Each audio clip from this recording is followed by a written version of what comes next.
लोगों को मौत के मुंह में क्यों ढकेल रहे हो सत्ता के हबसियों? हमने क्या बिगाड़ा है? धर्म को समझने की जरूरत है।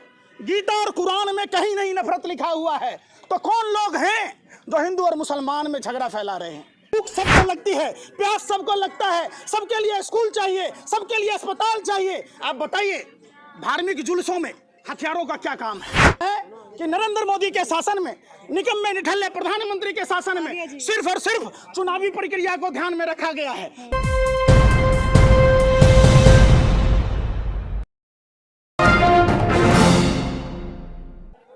कैसे देख रहे हैं?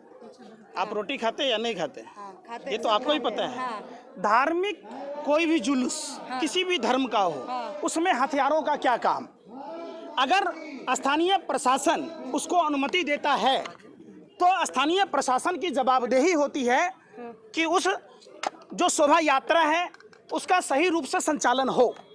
दूसरी बात कि जब शासक ही मुर्गा लड़ाने का काम करेगा तो अमन भाईचारा कैसे कायम होगा? कौन लोग थे? एक बार की शोभा यात्रा हुई, दूसरी बार की हुई, तीसरी बार में हादसे क्यों हुए? फिर तीसरी बात, खरगोन में भी आपने देखा होगा, जिस आदमी की बिजली की करंट लगने से दोनों हाथ कट गए और उस आदमी का एफआईआर में नाम दर्ज नहीं था, फिर भी उसके घर को बुलडोजर से तोड़ दिया गया। क्या जिस आदमी के पैर में रड था, जो लंगड़ा आदमी था, हाथों में हथकड़ी थी, वो रिवर्स में भाग रहा था और पुलिस ने उसको काउंटर कर दिया कि अपार सफलता के बाद खरगोन में देखा गया कि जिनके दोनों हाथ कटे हुए थे बिजली के करंट लगने से, वो आदमी दोनों हाथों से शोभा यात्रा पर पत्थर बरसा रहा था। देखिए, पिक्चर साफ है। सैटेलाइट की फुटेज ये बताती है कि सेकंड की सुई कहां पर है। सैटेलाइट की फुटेज ये बताती है कि किसान उत्तर प्रदेश में, हरियाणा में, पश्चिम उत्तर प्रदेश में किन खेतों में पराली जलता है तो दिल्ली में प्रदूषण होता है। तो क्या सैटेलाइट ये नहीं बताता है? आप हमको बताइए, क्या उस सैटेलाइट के फुटेज का नहीं खंगालना चाहिए? चलिए, सीसीटीवी कैमरे झूठ मान लीजिए, तीसरी आंख है, उसमें हेरा फेरी आप कर सकते हैं। सैटेलाइट फुटेज में कौन हेरा फेरी करेगा? मतलब सरकार की मंशा साफ है। सरकार अगर चाहती तो देश में इस तरीके के कुकृत्य नहीं होते। सरकार, ऐसी सरकार बैठी हुई है जो गोरे अंग्रेजों ने डिवाइड एंड रूल, बांटो और राज करो का पौधा लगाया, उसी पौधे में खाद बीज और पानी देकर सींचा जा रहा है। देश की आवाम को समझना होगा, जिस तरीके से गोरी हुकूमत से आज़ादी लेने के लिए हमारे स्वतंत्रता संग्राम सेनानियों ने असहयोग आंदोलन चलाया था, आज जो गोरे अंग्रेजों के दलाल और मुखबिर लोग हैं, जो काले अंग्रेज हैं, जो अपने ही वतन को जाति और धर्म में बांटकर अपने देश को कमजोर कर रहे हैं, हम सभी को सहयोग आंदोलन चलाने की जरूरत है। कोई भी मजहब नहीं सिखाता है आपस में बैर रखना। धर्म को समझने की जरूरत है। गीता और कुरान में कहीं नहीं नफरत लिखा हुआ है, तो कौन लोग हैं जो हिंदू और मुसलमान में झगड़ा फैला रहे हैं? ये समझने की जरूरत है। आपको क्या लगता है कौन लोग हैं वो? बिल्कुल, सरकार की मंशा अगर साफ होती तो सैटेलाइट फुटेज के आधार पर यह पहली बार नहीं हो रहा है। दिल्ली दंगों से जहांगीरपुरी के जो मसले हैं उस पर ध्यान देना चाहिए। देश में हर जगह इस तरीके की वारदात हो रहे हैं। किन लोगों के दुकानें जलती हैं, किन के घर तोड़ दिए जाते हैं, कौन लोग प्रभावित होते हैं? किसी नेताओं के बच्चों को देखा है क्या उस भीड़ में, उन्मादी भीड़ में? ये हमारे और आपके बच्चे होते हैं, जिन बच्चों के हाथों में कॉपी और कलम होना चाहिए। उन बच्चों के हाथों में हथियार देने वाला कौन है? उन सभी के बारे में जांच होनी चाहिए। कहीं ये विदेशी षड्यंत्र प्रयोग का नतीजा तो नहीं है जो भारत जैसे लोकतांत्रिक देश में, जहां बाबा साहब अम्बेडकर ने समता मूलक समाज की बात की, धर्मनिरपेक्ष राष्ट्र की बात की, सर्वधर्म समभाव की बात की जाती है, उस देश में इस तरीके। हाँ बोलिए। एक सवाल, आप इतना आप ही का जनता जो है आपराधिक छवि के लोग के जिता करके लोकसभा भेजते हैं, ये किसी गलती? अभी आपका ये प्रश्न ही नहीं है, ये चुनाव आयोग की गलती है। चुनाव आयोग पहले ये तय करे कि क्यों क्रिमिनलों को टिकट चुनाव प्रक्रिया में भाग लेने दिया जाता है।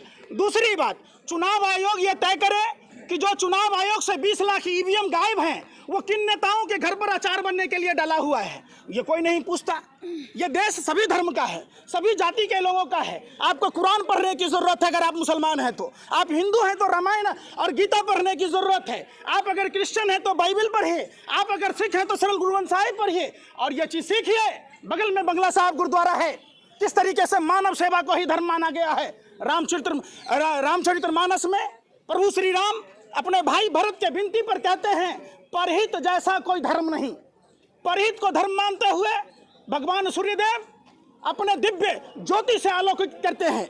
वायु सांस देती है, ये पेड़ जो वायु देती है जिससे आप जीवित रहते हैं। चंद्रमा शीतलता प्रदान करती है, पानी जीवन जीने की कला सिखाती है। जब हमारे भगवान कहते हैं, पहली बार ऐसा हो रहा है कि नरेंद्र मोदी के शासन में, निकम्मे निठल्ले प्रधानमंत्री के शासन में सिर्फ और सिर्फ चुनावी प्रक्रिया को ध्यान में रखा गया है। भारत में अगर जाति और धर्म के हिसाब से नफरत चलेगा तो हमारा देश कमजोर होगा। हमारे देश को अगर मजबूत करना है तो भारत के सभी जाति और सभी धर्म के लोगों को एक होकर लड़ना होगा। इन जो गोरे अंग्रेजों की दलाली करने वाली शक्तियां हैं, देश में नफरत की कोई जगह नहीं है। भूख सबको लगती है, प्यास सबको लगता है, सबके लिए स्कूल चाहिए, सबके लिए अस्पताल चाहिए। आप बताइए, धार्मिक जुलूसों में हथियारों का क्या काम है? कौन लोग हैं? अमित शाह ने तो अब जांच की कहा ही है ना कि जिसने ये दंगे भड़काए हैं उसके लिए सख्त से सख्त कार्रवाई होनी चाहिए। जांच की तो उन्होंने बात कह ही दी है। अब अमित शाह का बेटा बीसीसीआई का सेक्रेटरी बनेगा, हमारा बेटा धार्मिक झंडा ढोएगा? आप पूछे, आप किस आधार पर बना भैया, किस आधार पर? समझिए, देश की जनता को समझना होगा। सभी जाति सभी धर्म के लोगों को इकट्ठा होना होगा। हम धर्म के लिए नहीं, धर्म हमारे लिए है। हम धर्म के लिए पैदा नहीं लिए हैं, धर्म हमारे लिए है। धर्म एक सभ्यता है, संस्कृति है, जीवन जीने की कला सिखाती है। कौन सा धर्म कहता है? कहता है नमाज के टाइम में लाउड स्पीकर बजा देंगे भैया, तो तरावी कौन करेगा बे? रोजा कौन रखेगा? आप बता, ये कोई मतलब है क्या? वो अगर हनुमान चालीसा पढ़ने की बात करते तो आपको क्या पता? कौन है?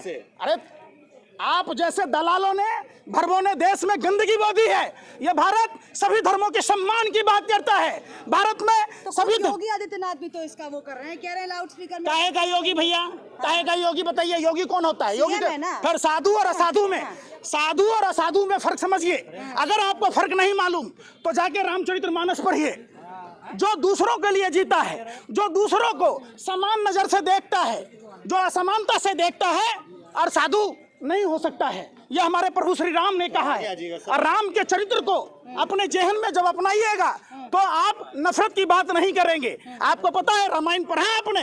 प्रभु श्री राम नारी के सम्मान में लंका तक की यात्रा तय की। प्रभु श्री राम मातृदेवो भव पितृदेवो भव को पूरा किया। उनके पिता मौन थे, सौतेली माँ के कहीं ने कहा तो राजपाट छोड़कर उन्होंने वनवास किया, भगवा वस्त्र पहना। ये थे हमारे प्रभु श्री राम। प्रभु श्री राम। कुछ लोगों का सवाल है कि ईद पे तो पत्थरबाजी नहीं होती है, आखिर हिंदुओं के त्योहारों में ही पत्थरबाजी क्यों होती है? मुसलमान करेंगे पत्थरबाजी? सवाल, ये एक बहुत बड़ी साजिश है, देश को कमजोर किया जा रहा है। और ये सारी चीजों की घटना अगर सरकार चाहती तो सैटेलाइट फुटेज के आधार पर दूध का दूध, पानी का पानी हो। सवाल सुनिए ना, अरे मसाला मत लगाइए। 5 ग्राम सुने, अरे सवाल, अरे तो पूछा हूं ना, 5 ग्राम कोर्डियल क्रूज जहाज पर क्या वहां तटरक्षक नहीं थे? क्या वहाँ जांच अधिकारी नहीं थे? शाहरुख खान का बेटा आर्यन खान चूंकि कोर्डियल क्रूज जहाज में था तो 5 ग्राम हेरोइन पर नागिन डांस कर रहे थे। अडानी के पोर्ट पर जो 30,000 टन पकड़ा गया, 2-2 कंटेनर, तो आप कहाँ थे?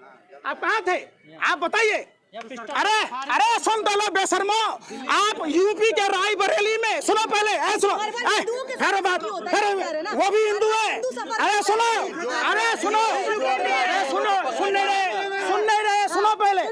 प्रधानमंत्री हिंदू, गृह मंत्री हिंदू, रक्षा मंत्री हिंदू, राष्ट्रपति हिंदू, पुलिस कमिश्नर हिंदू, देश के तमाम संवैधानिक पदों पर बैठे लोग अगर हिंदू, तब हिंदू खतरे में है। तो मैं कहता हूं मौलाना को प्रधानमंत्री बना दीजिए, राष्ट्रपति बना दीजिए, पुलिस कमिश्नर बना दीजिए, तमाम पद छोड़ दीजिए। हम हिंदुओं को मौत के मुंह में क्यों ढकेल रहे हो सत्ता के हवसियों? हमने क्या बिगाड़ा है? हमें तो चैन से रोटी पर नमक तेल रखकर खाने दो, क्यों हमारे लिए महंगाई की मार कर रहे हो? अगर सब कुछ हिंदू है, हिंदू खतरे में है, तो मियाँ जी समझना खतरे में हो जाएगा, बना दीजिए।